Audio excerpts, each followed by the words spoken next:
महाबळेश्वरनं ओलांडला 3000 मिलीमीटर पावसाचा टप्पा. कोयना धरण 74% भरलं. सातारा जिल्ह्यात पावसाचा जोर कायम आहे. महाबळेश्वरसह कोयना खोऱ्यात मुसळधार पावसाची संततधार सुरू आहे. यंदाच्या हंगामात महाबळेश्वरमध्ये आतापर्यंत तब्बल 3039 मिलीमीटर इतक्या पावसाची नोंद झाली आहे.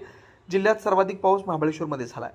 तर कोयना धरणाच्या पाणलोट क्षेत्रात समाधानकारक पाऊस सुरू असल्यानं धरणातील पाणीसाठा सातत्यानं वाढतोय.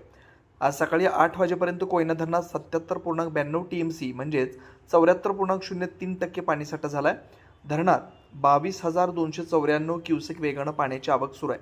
सध्या धरणातून कोणताही विसर्ग करण्यात आलेला नसून पावसाचा जोर कायम राहिल्यास धरणातील साठ्यात आणखी वाढ होण्याची शक्यता व्यक्त केली आहे.